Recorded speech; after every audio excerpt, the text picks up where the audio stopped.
Hello everyone, my name is Claudine Knox.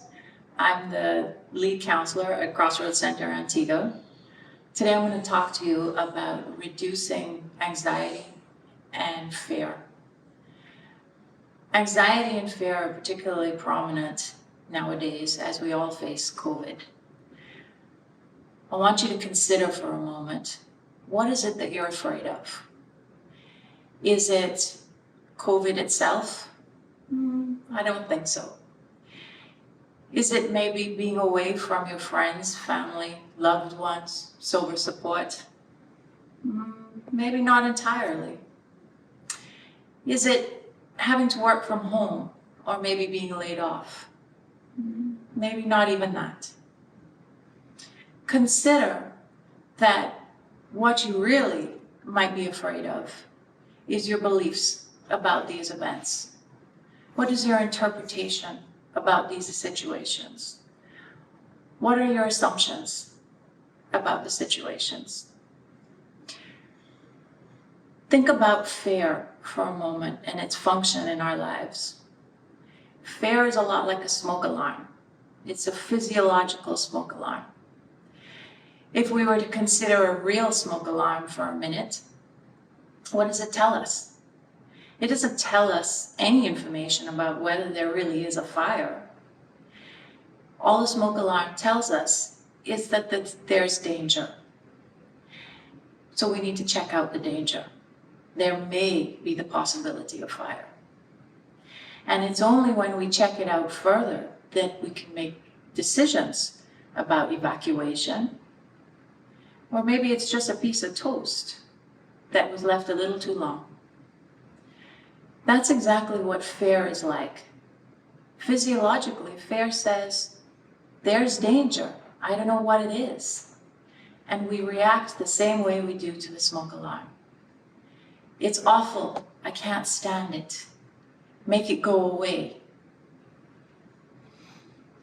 So, similar to the smoke alarm, we need to take the time to slow down and consider, what is the danger? What is it that I'm really afraid of? Am I making assumptions about this situation? Might I be exaggerating? Early recovery, active addiction, one thing addicts and alcoholics do really well is partake in all or nothing thinking. And when we're scared, all or nothing thinking becomes a big part of the problem, increasing anxiety and fear, and maybe even creating paralyzing anxiety and fear.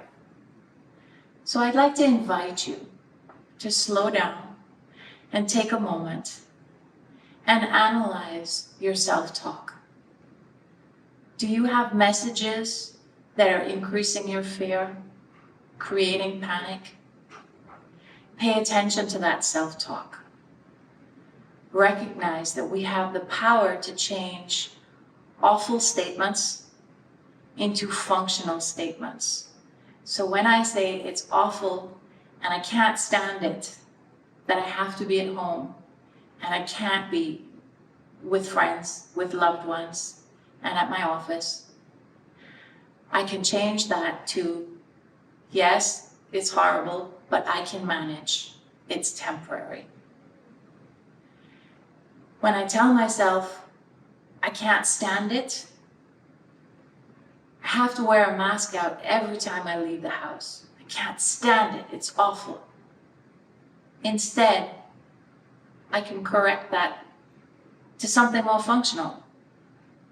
I choose to wear a mask. I choose to protect myself. I choose to protect my loved ones.